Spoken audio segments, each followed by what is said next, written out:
Bueno, entonces habíamos hablado de los problemas de retornar null, pero habíamos dicho que de verdad hay métodos o hay funciones que tienen que retornar de alguna manera algo que se entienda que pues no hay un valor que se pudo usar para esa función, ¿sí? Como el rango en una sopa de letras, pues si la palabra no está, algo tengo que retornar que explique esa ausencia de valor. Entonces, como les contaba, antes de optional, la única opción era retornar null. Y de nuevo, la gente tal vez abusaba un poco. Y a la gente a veces se le olvida que depende del tipo de dato, puede tener sentido retornar algo que actúe como un valor nulo sin ser nulo. ¿Sí? Entonces, la recomendación es, si tienen un valor nulo, traten de regresar eso. ¿Sí? Entonces, eh, hablemos de nuestros amigos strings y supongamos que tengo un método que da una URL, entonces va a regresar el path. Entonces en una URL, eso está estandarizado, el path se refiere a la parte que viene después de el .com, digamos, el .edu, el .gov, lo que sea, de esa extensión, lo que sigue eh, hasta el query string es lo que se conoce como el path, ¿sí? Entonces, eh, bla bla bla.com slash Pepito slash Juanito slash Sutanito, todo ese Pepito slash Juanito slash Sutanito, eso es el path. Y lo siguiente después del path es el query string, si es que tiene un query strings, pero ese es el path, ¿sí? Entonces, ¿qué pasa si yo tengo un string como que representa una URL y quiero conocer cuál es el path de esa URL? Y una vez más, este es un ejercicio didáctico. Si quieren hacer manipulación de URLs, Java tiene una clase como especializada para eso. Pero por ahora, digamos, o si ustedes quisieran hacer algo muy rápido en sus proyectos, pues pueden utilizar algo de este estilo, ¿no? Entonces, ¿qué pasa? Entonces, ¿cómo se ve una URL usualmente, no? Java.com y como les decía, foo, bar y algo de este estilo. Esta sería como la URL más complicada que uno, eh, pues como sí, como un ejemplo de algo como muy complicado. Entonces, eh, este es el protocolo, esto es el dominio y como les digo, a partir de aquí empieza el path hasta acá. Entonces, una manera de hacer esto relativamente sencilla sería busquemos el doble slash URL index of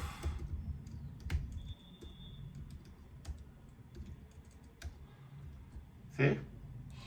Y esto me va a decir dónde arranca el doble slash, pero acuérdense que tiene dos caracteres, entonces donde termina el doble slash sería este doble slash más 2, y ese sería el primer carácter después del doble slash.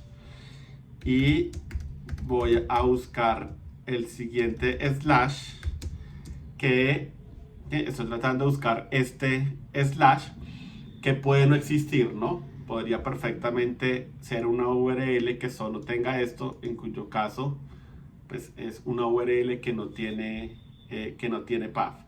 Entonces bar siguiente slash, entonces sería URL index of, esta vez de un slash, pero como hablábamos de el doble slash más la longitud de un doble slash. y con eso no escribimos el 2 y no hacemos números mágicos que alguna vez habíamos dicho que uno no debería tener números mágicos, ¿no? Listo, entonces ahora aquí se abre algo y es qué pasa si siguiente slash es igual a -1 y eso también lo habíamos hablado antes. Esto es un early return en que yo puedo garantizar pues que esto definitivamente pues hay una respuesta obvia. Entonces aquí es donde uno podría decir, bueno, si no hay un siguiente slash, retorno null porque no existe un path dentro de la URL que me enviaron, entonces pues retorno null porque eso es lo que uno debe retornar. Y como les digo, está bien verificar si dentro del dominio que estoy manejando tal vez hay un valor nulo. Entonces, en el caso de las URLs, el valor nulo es un slash porque de alguna manera el path, la raíz de los paths pues es como un slash, ¿sí? Entonces, cuando yo retorno un string que es un slash, le estoy dando a comunicar a la persona que lo recibe como, oiga, no hay un path y el valor, digamos que en este caso, en este dominio, pues lo hace claro y lo hace sencillo, ¿sí? También podría retornar un string vacío y de hecho el valor nulo de los strings usualmente suele ser un string vacío. Digamos, depende un poco de cómo ustedes estén tratando de manejar el tema de los paths. Pero de nuevo, sí, lo importante es no retornen null porque seguramente para este caso de los strings hay un mejor valor que también indica esa ausencia de valor sin tener que ser nulo y pues obviamente de aquí para allá terminaría el código de cómo retornar el path. Pero lo importante aquí es ¿sí? Que acá no deberíamos retornar null porque existe un valor nulo asociado. Ahora, con los strings es muy fácil. Con las colecciones, usualmente lo que uno hace es retornar una colección vacía.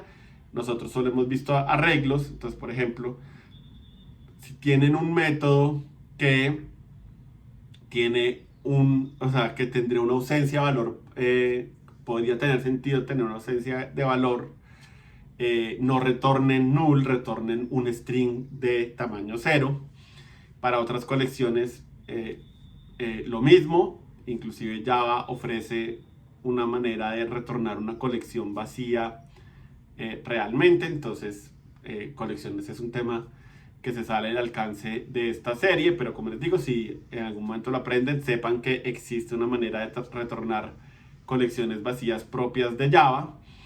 Y si no, si ustedes tienen objetos que ustedes están haciendo, pues de nuevo, ¿no? Revisen si de pronto hay algo que pueda actuar como un string, como un valor vacío, ¿sí? A veces puede tener sentido agregar un método en la clase de ustedes que pregunte si ese objeto está vacío.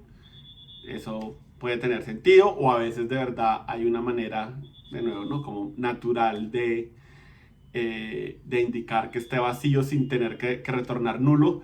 Digamos que lo importante es tratar de evitar que yo tenga que preguntar si el valor está vacío, sino que el código de alguna manera me ayude a revisar eso. Entonces, sí, por ejemplo, si yo quiero comparar dos paths entre dos strings, entre dos URLs, por alguna razón, o quiero revisar que un path sea un subpath de otro, y esto regresa un path vacío, pues esa operación de comparar path no va a fallar, no va a lanzar un null pointer exception, y en ese caso eso está bien, ¿no? Eso, de nuevo, eso es lo que quisiéramos de alguna manera, que yo no tenga que revisar que es nulo, sino que las siguientes operaciones de alguna manera se acomoden a ese resultado vacío sin tener que preguntar. Entonces, por ejemplo, las colecciones vacías son perfectas porque si un método debería regresar a una colección y regresa a una colección vacía, el código que utiliza esa colección seguramente no va a fallar. Simplemente, como es vacía, pues no va a hacer nada, que seguramente es lo que quisiéramos hacer en ese caso, ¿sí? Pero a veces, por ejemplo, la clase rango, que puede describir la ubicación de una palabra en una sopa de letras, pues no hay una manera de escribir un un rango que sea claro que está vacío. Sí, eso no existe y ahí sí tendríamos que tratar de usar algo diferente. Y en este momento las únicas herramientas que tenemos sería retornar null. Sí, pero de nuevo, siempre antes de retornar null, pregúntense si realmente existe un valor vacío que puedan devolver para indicar esa ausencia de valor. Entonces, bueno, eso era todo lo que quería contarles sobre referencias y null. Y de nuevo, es importante que entiendan cómo funciona Java, cómo funciona este tema de referencias. Es importante que sepan que null existe, que existe mucho código escrito que retorna null. Seguramente no siempre, sí, tal vez de alguna manera se hubiera podido haber evitado, pero pues así se escribió el código. Y pues que tengan ustedes en cuenta estas recomendaciones cuando ustedes escriban null, especialmente que aprendan alternativas para no tener que retornar null. Por ahora está bien que retornen null para los ejercicios que estamos haciendo.